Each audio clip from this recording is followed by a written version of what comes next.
사도 바울은 지금 제3차 여행 중에 있습니다. 18장 22절 뒷부분에 보면 3차 선교 여행이 시작되었음을 아는 본문이 나오는데요. 안디옥에서 머물렀다가 출발을 합니다. 어디로 갑니까? 갈라디아, 부르기아 땅을 두루 다니면서 3차 선교 여행의 목적은 무엇입니까? 모든 제자를 굳건하게 하기 위해서입니다. 1차와 2차 때 방문하고 복음을 전한 또 세운 교회, 거기에 있는 제자들을 굳건하게 하기 위해서 3차 선교여행을 떠났다는 거죠. 이 화면을 보여주시면 되겠어요. 3차 선교여행을 두시길 바랍니다. 그리고 지난주에 우리가 살폈던 것처럼 아볼로와 또 그의 사역 이야기가 나오게 되는 거죠. 아볼로가 어떤 사람입니까? 알렉산드리아 출신의 유대인이었다. 이렇게 성경이 말씀하고 있어요. 이 알렉산드리아는 이집트의 북쪽입니다. 그러니까 지중해 연안에 있는 큰 도시였어요. 그 당시에. 그 알렉산드리아 출신의 유대인이 바로 이 아볼로인데 그는 언변이 좋았다. 언변이 좋았다는 건 말 재주가 있었다. 그것도 맞지만 정규 교육을 받은 자다. 이렇게도 해석이 가능합니다. 뿐만 아니라 그는 구약 성경에 능통한 사람이었어요. 그가 일찍이 주의 도를 배웠습니다. 그리고 열심으로 예수에 관한 것을 말하고 가르쳤다. 이렇게 그에 대해 설명을 하고 있습니다. 그러니까 그는 그리스도인인 거예요. 그리스도인인 거예요. 그런데 그에게는 불완전한 면이 있었다. 성경이 말씀해요. 그것이 무엇이냐면 요한의 세례만 알 따름이었다는 겁니다. 요한의 세례만 알 따름이었다.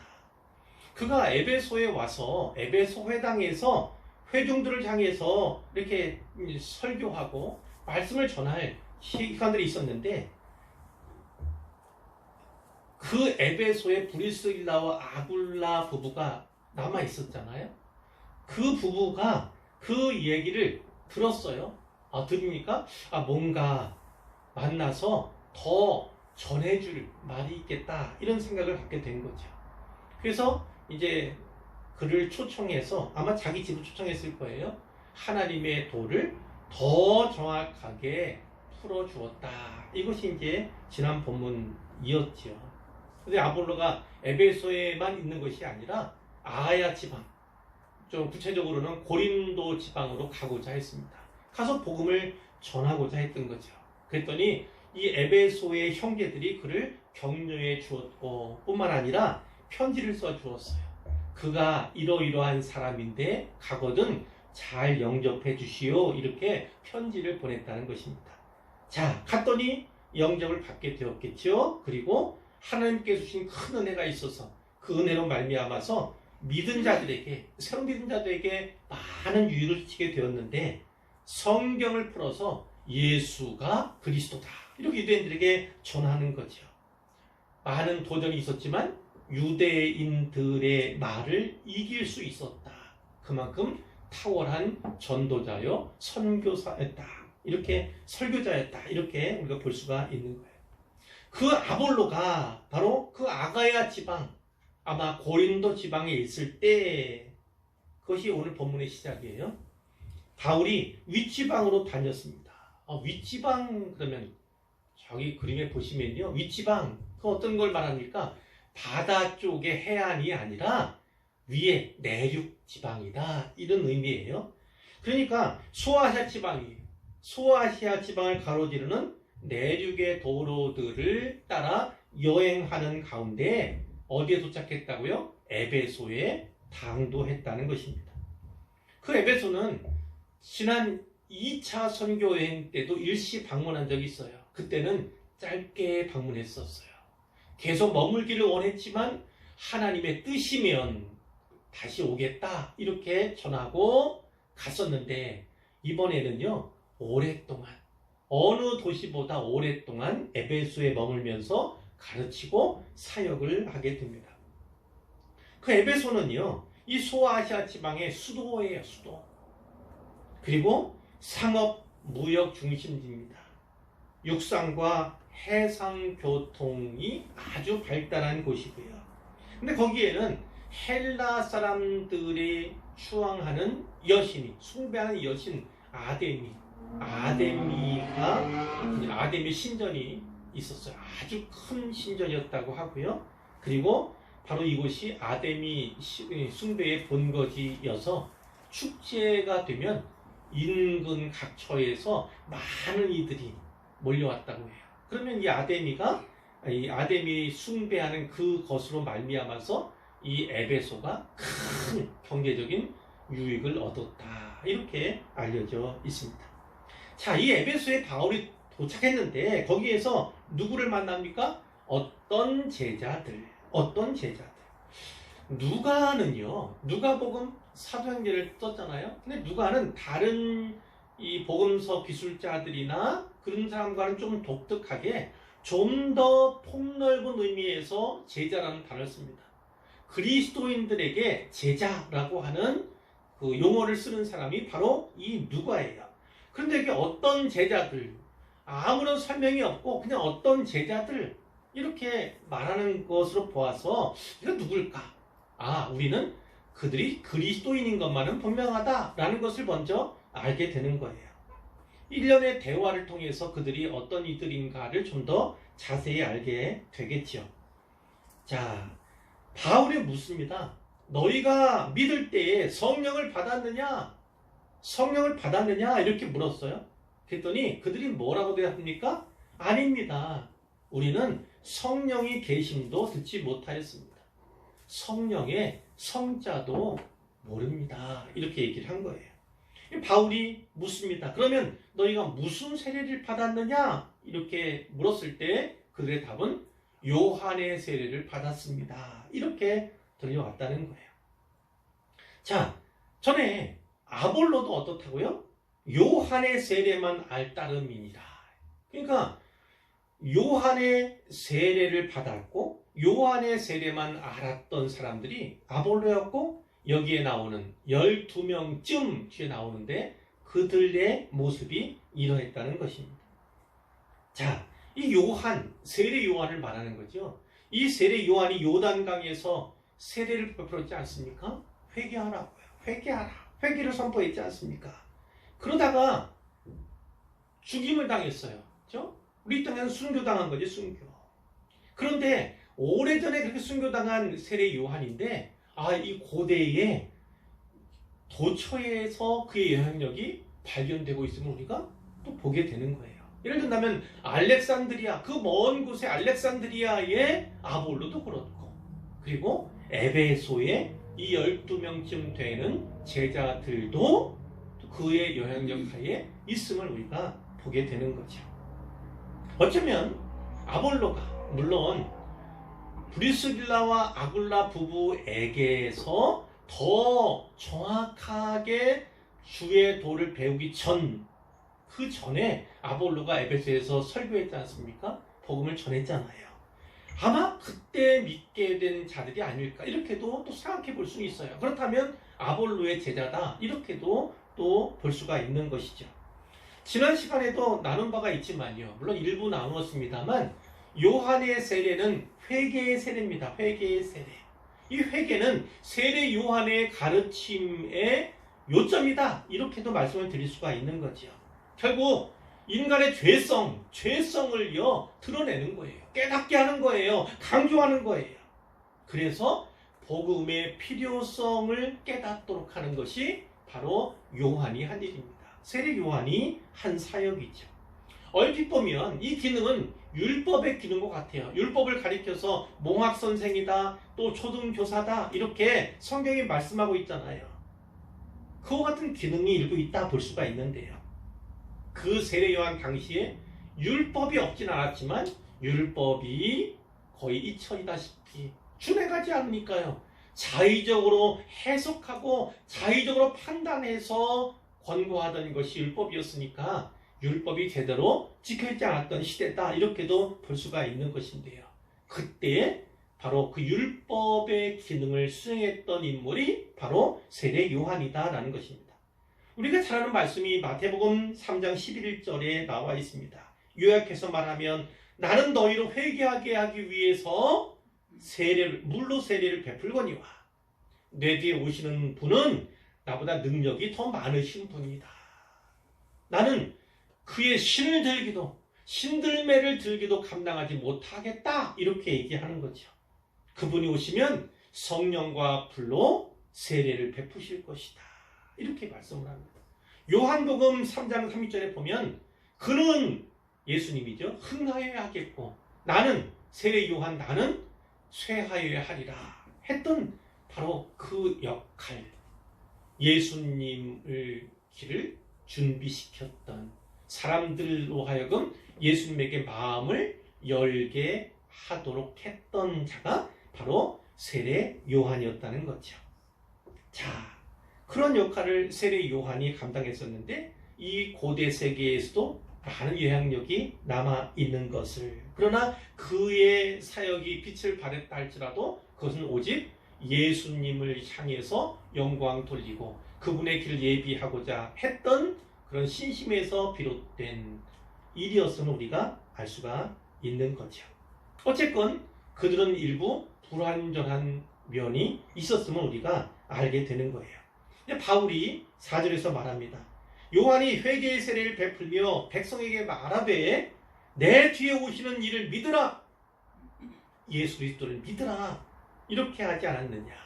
그 뒤에 오시는 그분이 바로 예수다. 예수님이다. 이렇게 가르치는 거예요. 그들이 그것을 듣고 믿었습니다. 그래서 예수님의 이름으로 세례를 받았어요. 바울이 그들에게 안수해 주었습니다. 그랬더니 성령께서 그들에게 임하셨어요. 그들이 방언도 하고 예언도 했습니다. 그러니까 방언과 예언의 은사가 그들에게 주어졌다는 것을 보게 되는 거예요. 이들이 모두 12사람쯤 되었다. 이렇게 이야기를 맺고 있습니다. 자, 8절로 가면요. 바울이 에베소에 있는 회당이겠죠. 거기에 들어가서 석 달 동안, 그러니까 안식일 혹은 주중에 있는 어떤 설교의 기회들을 사용해서 담대히 하나님 나라에 관하여 강론하고 권면했다는 거죠. 강론하고 권면했습니다. 내용이 뭡니까? 주제가 뭡니까? 하나님 나라. 그 하나님 나라는 예수 그리스도 사역의 핵심이에요. 그분의 가르침의 핵심이에요. 그분이 십자가 전에도 십자가 후에도, 그러니까 승천 전에까지 계속해서 강조하며 반복해서 교육했던 것이 하나님 나라인데, 역시 바울도 그 예수님의 가르침을 따라 하나님 나라를 강론하고 권면한 것으로 보게 되는 것이죠. 권면이란 건 무엇입니까? 결국 권하는 거예요. 그래서 돌아오게 하는 거지. 돌아오게 하는 거죠. 주 예수를 믿으라. 그리하면 너와 네 집이 구원을 얻으리라. 이렇게 하는 거죠. 자, 그런데 어떤 사람들은, 거기엔 유대인들도 있고 이방인들 가운데 소위 경건한 사람들이라고 하는 사람들이 있어요. 그러니까 이방인들 일부도 있는 겁니다. 자, 근데 여기 있는 어떤 사람들이 마음이 굳어 순종하지 않고 무리 앞에서 이 도를 비방했다. 이렇게 그 반응에 대해서 나타나 있어요. 전에 우리가 베레아 사람들에 대한 말씀을 들은 바가 있지 않습니까? 그들은 어땠습니까?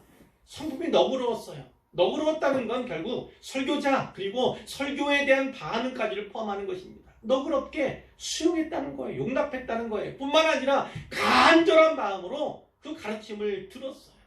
이것이 그러한가? 진짜 그러한가? 이렇게 상고하던 사람들이 베레아 사람들이었는데, 여기에 나오는 어떤 사람들, 얼마인지 모르지만 그 어떤 사람들의 모습과는 정반대임을 우리가 보게 되는 거예요. 아무리 설교자가 훌륭하다 할지라도, 또 가르치는 성경 교사가 매우 뛰어난 사람이라 할지라도 결국은 어떻다고요? 듣는 사람, 마음을 열지 않고 그 말씀을 듣게 되면요, 결국 집중할 수 없는 거예요. 유익이 생성되지 못하는 겁니다. 결국 성경이 누누이 말씀하는 것처럼 마음밭이 중요하다는 거예요. 마음밭이 중요해요. 마음밭이 지정되지 않으면 변화가 일어나지 않는다. 성경이 계속해서 우리에게 주시는 말씀이에요. 자, 그러자 그들의 반응이 이렇다는 거예요. 그러나 그 가운데 일부는 예수님을 믿어 받아들인 사람들이 있는 거예요. 자, 어떻게 했습니까? 바울이 그들을 떠나 이렇게 오히려 방해하는, 자기가 받아들이지 않을 뿐만 아니라 방해하는 사람들을 떠나서요, 제자들, 믿은 사람들이죠. 믿은 사람들, 그들을 따로 세웠다. 따로 데리고 나갔다. 회당에 이제 가는 것이 아니라 다른 장소에 가서 그들을 교육했다는 거예요. 거기가 어디냐면 두란노 서원입니다. 두란노 서원이라고 하면, 두란노라고 하는 사람이 교육을 위해서 사설 학원이나 어떤 강습소라든가 일종의 학교라든가 그것을 운영했던 곳으로 볼 수가 있는데요. 거기를 임차했겠죠. 임차. 자, 임차에서 날마다 강론을 한 겁니다. 날마다 강론을 했어요. 얼마 동안 했습니까? 2해 동안. 2해 동안. 그러니까 회당에서 3개월, 그리고 두란노 서원에서 2해 동안, 그러니까 약 2년 3개월 동안 유대인과 헬라인들에게 말씀을 강론했다, 전했다는 것을 우리가 알 수가 있는 거예요. 헬라인에게도 유대인에게도 가리지 않고 대중사역을 했다, 이렇게 볼 수가 있는데요. 어떤 헬라어 사본에 보면요, 좀 추가된 부분이 있습니다. 바울이 오전 11시부터 오후 4시까지 두란노 서원에서 강론했다, 이렇게 나오는 부분도 있습니다. 당시 헬라 사회의 모습은 어땠느냐면요, 어떤 공적인 일, 사적인 일을 막론하고요, 아침에 일을 시작하면 오전 11시에 일을 멈추는 겁니다. 왜요? 한낮에 너무 더운 거예요. 너무 더워요. 그래서 한 12시쯤 되면, 요즘에도 스페인에 그런 문화가 있잖아요. 시에스타라고 하는 문화가 있습니다. 낮잠 자는 거예요. 그 시간은 다 철시하죠. 상점 다 걸어털어요. 잠가요. 그리고 집에서 낮잠 자는 시간으로 삼는 그런 문화도 지금도 남아있다고 하는데요. 근데 당시에 바로 그런 문화가 있었다는 거예요. 오전 11시까지만 일하고 문 걸어 잡는 거예요. 자, 이렇게요. 그리고 이제 햇빛이 이제 가려질 때, 일할 만 할 때, 참을만 할 때, 그때에 다시 나왔다, 다시 일했다, 이렇게 기록이 있어요. 자, 그런데 생각해 보세요. 두란노 서원을 언제요? 11시부터 4시까지. 그 얘기는 무슨 의미입니까? 한창 더울 때잖아요. 한창 더울 때. 바울의 입장에서 말하면, 바울은 천막을 만드는 사람이었잖아요. 만드는 사람. 그러니까 오전 또 저녁 이 시간에는 자기 생업을 위해서 일을 한 거예요. 그리고 다른 사람들이 더위 때문에 일하지 않는 그때에 두란노 서원에서 사람들에게 복음을 전한 것입니다. 자, 우리는 여기서 2가지를 배울 수 있죠. 하나는 바울의 열심을 배울 수 있는 거예요. 그렇게 시간을 쪼개면서까지 열심을 다해서 하나님 나라를, 복음을 전하고자 했던 그 열심을 배울 수가 있고요. 또 다른 한 측면에서 뭐예요? 바울에게서 배우고자 하는 열심을 가진 사람들이 바로 그곳에 있었다는 것입니다. 그건 낮잠 자는, 그냥 그렇게 보내는 그 시간에 두란노 어디예요? 서원이죠. 두란노 서원에서 복음을 배웠던 이들이 많이 있었음을 우리가 주목할 수 있다는 거예요.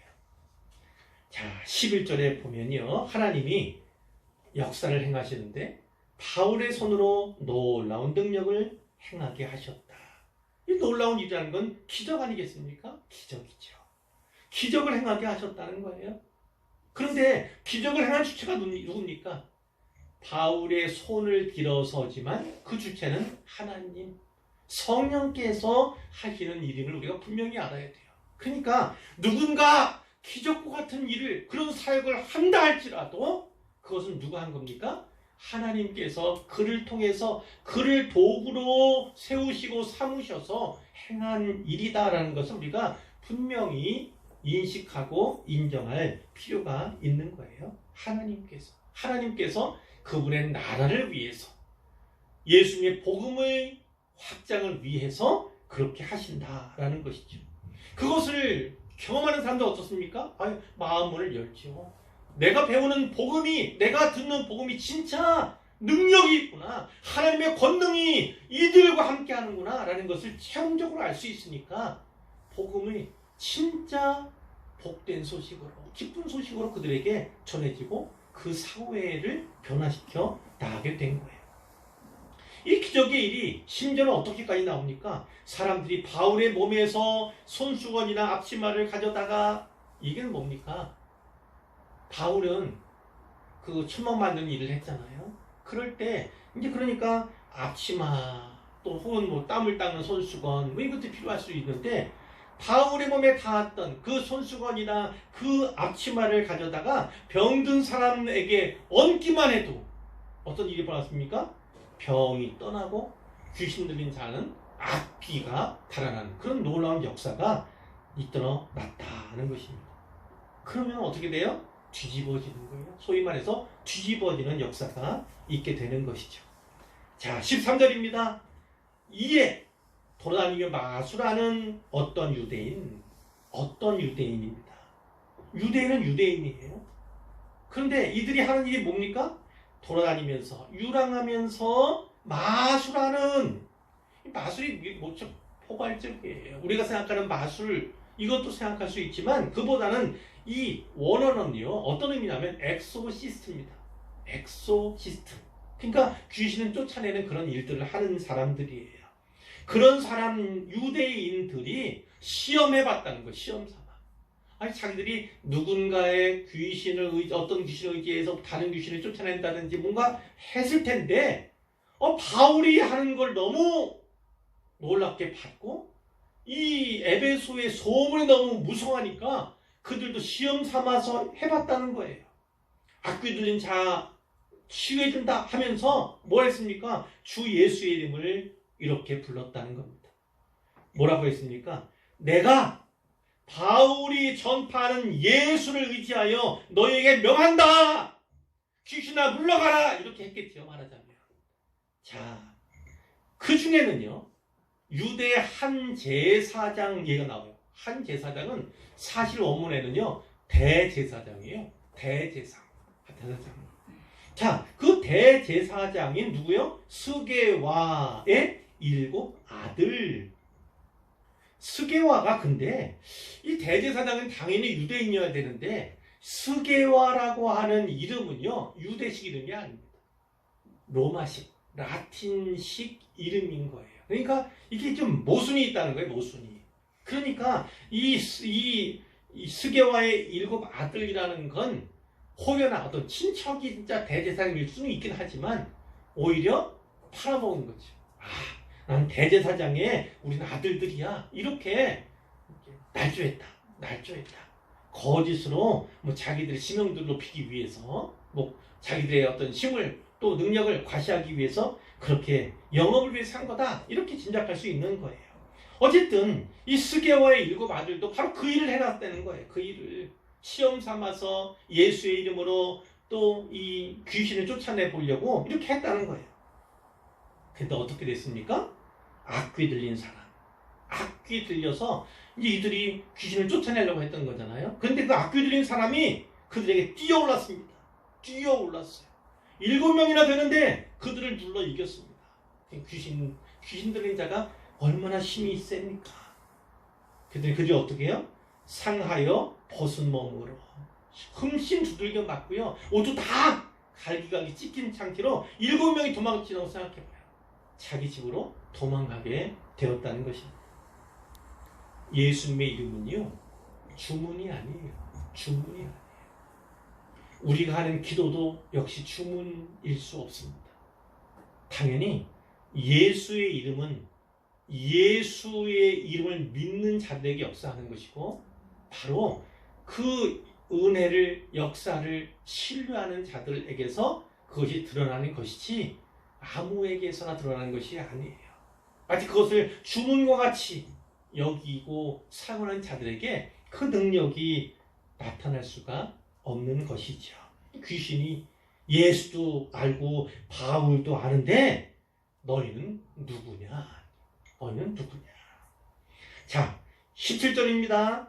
에베소에 사는 유대인과 헬라인들이 이 일을 다 알게 되었어요. 소문에 소문이. 그리고 그것을 직접 목도한 사람들이 있을 수 있어요. 그걸 안 사람 본 사람들이 어때요? 다 두려워했어요. 그리고 주 예수의 이름을 높였다. 이 얘기는 찬양했다는 거예요. 자, 두려워하고 높였다, 찬양했다, 이 얘기는 무엇입니까? 그들이 결국은 믿음을 갖게 되었다는 거예요. 믿음을 갖게 되었다는 것을 다른 표현으로 하는 겁니다. 자, 이렇게 믿은 사람들이 많이 와서 뭐 했습니까? 자복하여 행한 일을 알리며, 이 얘기는 뭐예요? 제가 이런 사람이었습니다. 이거예요. 제가 이러이러한 죄를 지었습니다. 전에 저는 이런 나쁜 짓을 했습니다. 이렇게 자복했다는 거예요. 자복했다는 거예요. 뿐만 아니라 마술을 행하던 많은 사람이 어떻게 했습니까? 책을 모아 그 마술이나 그것에 관한 어떤 뭐 부적이나 이런 것들이겠죠. 이것들을 모아 가지고 와서요, 모든 사람 앞에서 공개적인 자리에 공개적인 많은 회중들 앞에서 불살랐다는 거예요. 불살랐다. 그런데 그 마술 측의 책값을 계산해 보니 은 5만이나 되었다는 것입니다. 은 5만 이렇게 되어 있지만 엄청 큰 액수예요. 은 한 개, 그러면은 한 데나리온이라고 하죠. 한 데나리온은 노동자의 하루 품삯입니다. 하루 품삯이 1 데나리온, 은 한 개 이렇게 된 건데, 그런 게 5만이나 되니까 곱하기 5만 해보면 되잖아요. 오늘날 아주 저렴한 임금으로 키워서 하루에 10만 원 품삯을 본다면 곱하기 5만 하면 얼마입니까? 50억이에요. 50억. 그것이 50억인지 정확히는 알 수 없지만 그렇게 값이 나가는 것들이요, 아낌없이 남김없이 다 태워버렸다는 거예요. 불살라 버렸다는 겁니다. 그 얘기는 무슨 얘기예요? 이제는 단절해야 한다. 단절하겠다. 이제는 마술의 힘을 의지하지도 않고 이것으로 인해서 내 생업을 하지도 않겠다. 그것을 모든 사람 앞에서, 회중들 앞에서 공개적으로 이제 떨어버린 거죠. 이런 역사에 대해서 기록하고 있어요. 자, 20절 올해 우리 표에 나타난 본문 가운데 하나예요. 같이 한번 읽어볼까요? 20절을 이와 같이 주의 말씀이 힘이 있어 흥왕하여 세력을 얻으니라. 아멘. 주의 말씀이 이렇게 힘이 있으면요, 그럼 어떻게 됩니까? 흥왕하게 된다는 거예요. 흥왕이라는 건 어떤 의미냐면 결국은 교회에 많은 사람들이 가입하고 들어온다는 것입니다. 교회가 성장하고 부흥한다, 이 얘기예요. 세력을 얻으니라도 역시나 그렇습니다. 바라건대 우리 개인의 삶에서도, 우리 가정에서도, 또 우리 교회에도요, 이렇게 말씀이 힘이 있어서 흥왕의 역사가 있기를 원합니다. 왕성의 역사가 일어나기를 원해요. 여러 종류의 세력 얻는 그런 놀라운 은혜 역사도 있기를 간절히 소원합니다. 이렇게 말씀에는요, 세상을 전복시키는, 개인을 뒤집는, 그의 삶을 뒤집을 뿐만 아니라 온 사회를 뒤집어버리는 그런 능력이 있어요. 그런 능력이 분명히 있어요. 말씀에는 그런 능력이 분명히 있는데 오늘날 그런 역사가 일어나지 않는 것, 그건 왜일까요? 그건 뒤에 잠깐 더 다뤄보도록 하겠습니다. 자, 이 말씀을 통해서 몇 가지 살펴볼 텐데요. 자, 만일 사도 바울이 오늘 우리더러 너희가 믿을 때에 성령을 받았느냐? 이렇게 묻는다면 여러분은 어떻게 대답하시겠습니까? 어떻게 대답하시겠습니까? 아니요, 저는 성령의 성자도 들어본 바가 없는데요. 이렇게 얘기하시겠습니까? 뭐라고 대답하시겠어요? 성령을 받았느냐? 이렇게 물으면 어떻게 대답을 하시겠습니까? 아멘으로 하실 거예요. 당연히 성령을 받은 거죠. 왜냐하면 우리가 구원받았다는 것은 결국 성령의 역사가 아니고서는요, 표현할 수가 없어요. 예를 든다면 우리가 진짜 예수를 믿었어요. 그럴 때 어떤 역사가 벌어집니까? 성령의 세례가 임하는 거예요. 성령의 세례가 임하는 거예요. 물 세례처럼 가시적으로 혹은 공개적으로 진행되지 않는다 할지라도 성령의 세례가 우리에게 주어지는 거예요. 그 성령의 세례가 곧 우리 안에 성령께서 내주하시는 그 일이 시작되는 것과 동일한 것입니다. 그러니까 성령 세례나 성령의 내주가 우리에게 있다는 것을 말하는 것이고요. 이미 우리 안에 성령께서 살아 계신다, 우리와 함께 계신다는 것을 인정하고 고백하는 것이 바로 이 질문에 대한 대답이라는 거예요. 자, 또 하나는 뭐예요? 이렇게 성령 세례, 또 성령 내주, 이것은 일회적이에요. 단회적이에요. 한 번이면 좋아요. 왜냐하면 한 번 우리한테 들어오시면 영원히 떠나지 않으십니다. 영원히 떠나지 않으신 분이 바로 그분이시기 때문이에요. 자, 그런데 성령은 뭐라고요? 성령 받으라고 또 얘기를 합니다. 그 얘기는 어떤 의미입니까? 성령의 충만을 받으라는 얘기예요. 성령의 충만. 이 성령의 충만은 단회적, 일회적인 것이 아니라 계속해서 성령의 충만을 받아야 하는 거예요. 그렇게 되면 그것을 다른 명으로 뭐냐면 성령의 지배를 받게 되는 거예요. 성령의 지배. 그런 유명한 책 제목도 있는데 보세요. 성령의 지배를 받지 않으면 죄의 지배를 받게 됩니다. 죄의 지배에서 벗어나려면 성령의 지배를 받아야 하는 거예요. 그것이 이제 원칙이에요. 신앙의 어떤 정석이다, 이렇게 볼 수가 있는데, 주목할 것은 복음 들어야 되고요. 복음의 역사가 우리 안에 있어야 되고요. 또 성령을 받아야 되는, 그것도 역시 동일하게. 그러니까 우리의 믿음이라는 것은요, 결국 성경과 성령, 적절한 조화가 필요하다는 거예요. 그런 모습 우리가 분명히, 그러니까 말씀을 잘 배워야겠죠. 그리고 성령 충만해야 한다, 가르침을 볼 수가 있는데, 특히 이제 말씀에 대해 좀 더 집중해서 말씀드리자면, 반복해 말씀드리지만 말씀을 잘 듣고 그리고 알고 더 배워야 하는 거예요. 예를 든다면 오늘 본문에 나오는 바울이 석 달 동안 에베소 회당에서 하나님 나라를 강론했을 때 어떤 반응을 보이는 사람들이 있었잖아요. 마음이 완악한 사람들. 그래서 거절할 뿐만 아니라 오히려 반항하는 사람들이 있었음을 우리가 볼 수 있죠. 비방했다, 이렇게도 나오지 않습니까? 그러니까 어때요? 어떤 사람들은 은혜를 받아서 그리스도인이 되었지만, 어떤 사람들은 마음이 완고하여서 그 바울의 강론을 듣고도 어때요? 마음을 열지 않았던 사람들, 기회를 놓쳤던 사람들이 있음을 우리가 보게 되는 거예요. 중요한 건, 설교자에게 중요하다는 건 설교를 잘해야 하는 거겠지만, 듣는 회중 가운데에서 자라야 하는 것은 바로 경청하는 겁니다. 경청한다는 건 뭘까요? 졸면 안 되겠죠. 딴 생각하면 안 되겠죠. 집중해야 돼, 집중. 생각과 마음을 다른 데 빼앗기는 것이 아니라 오직 말씀에만 집중을 하는 겁니다. 그럼 귀를 쫑긋 세우고 들어야겠죠? 뿐만 아니라 이것이 가운데 이제 마음이 열리는 역사가 나타나게 되는 거예요. 이 마음 밭이 기경돼, 그러니까 가는 거죠. 마음을 밭을 가듯이 갈려지는 그런 역사, 성령께서 하시는 역사예요. 그것이 없으면 삶이 변화될 수 없다. 평생 완고하게 거절하고 거부하다가 오히려 비판의 대열, 비방의 대열에 합류하다가 지옥 가는 인생들이 있음을 우리가 잘 알지 않습니까? 그럼 우리는 왜 이 말씀을 잘 배워야 하는가? 왜 잘 배워야 하는가? 한마디로 하면 이겁니다. 믿음의 초보가 있어요. 아볼로도 한때는 믿음의 초보였다는 거예요. 예수 그리스도를 아는 지식의 초보였던 적이 있다는 거예요. 많이 알았지만, 능통하겠지만 결국은 핵심을 놓치고 있었던, 불완전했던 모습이 있었지 않습니까?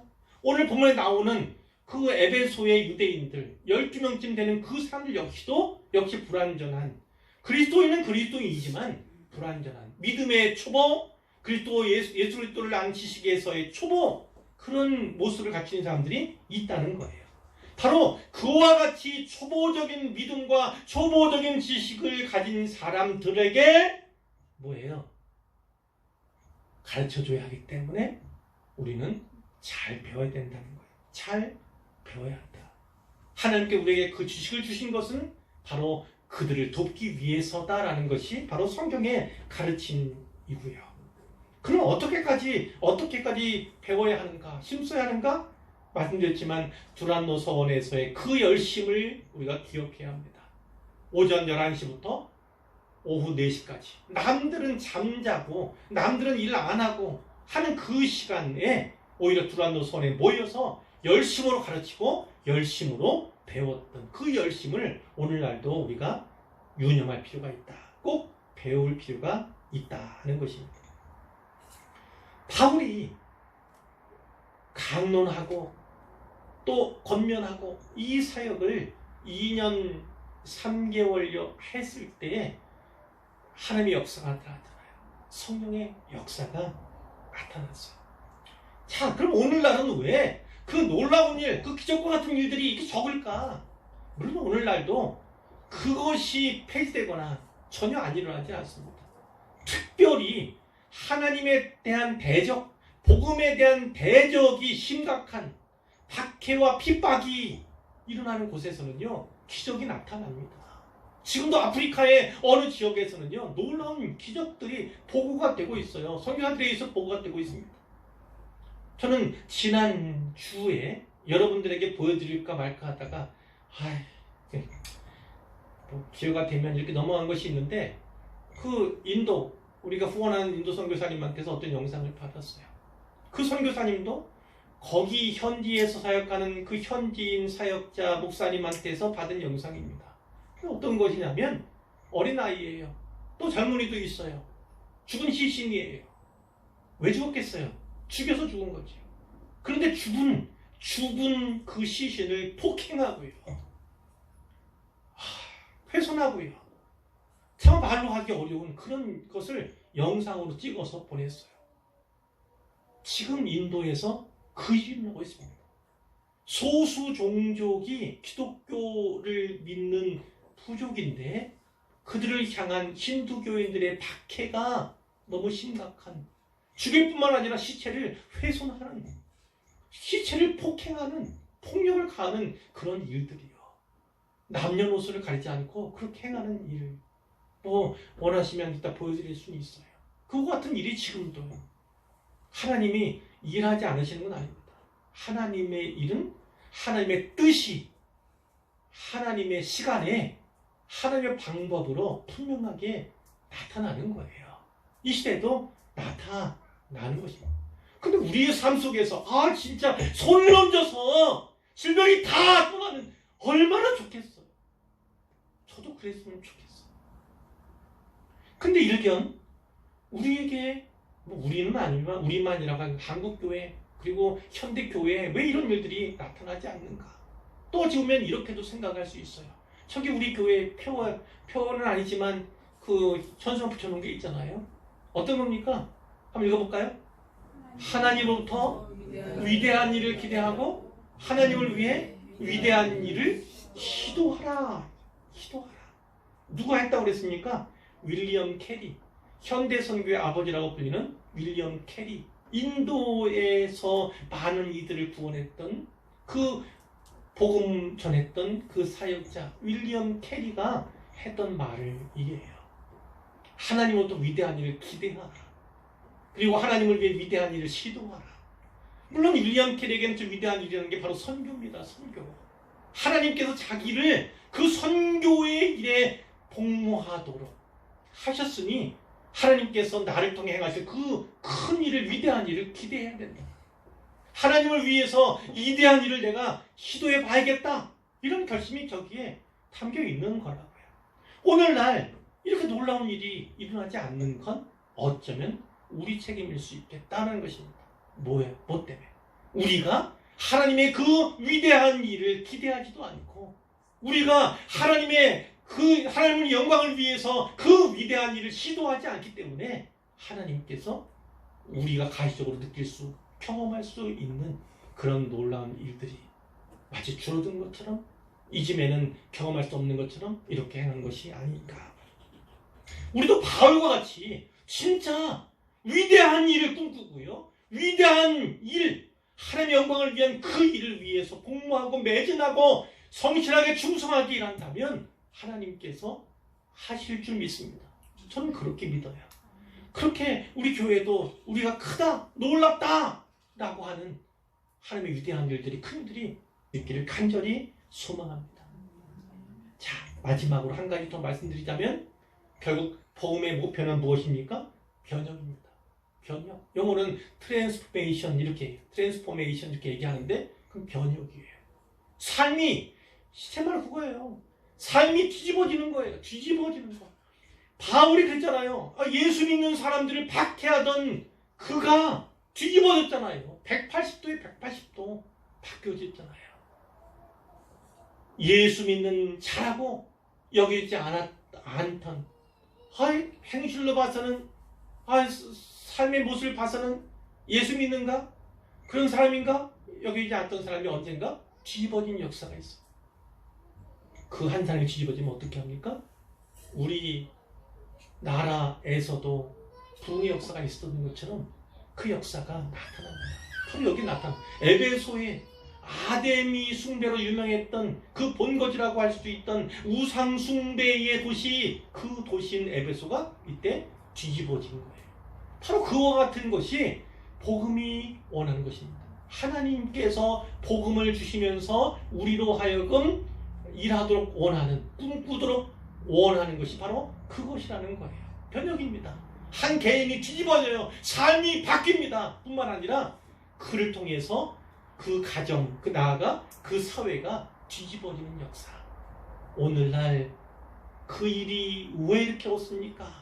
왜 사람들이 교회를 향해 손가락질합니까? 어떤 사람들은 교회를 깔보고 우습게 여깁니다.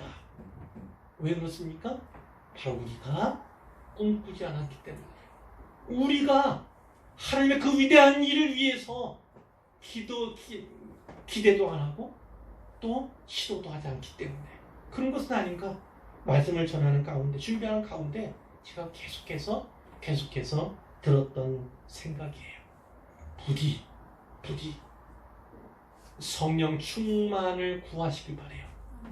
뿐만 아니라 하나님 말씀이 우리 안에서 살아 있기를 원합니다.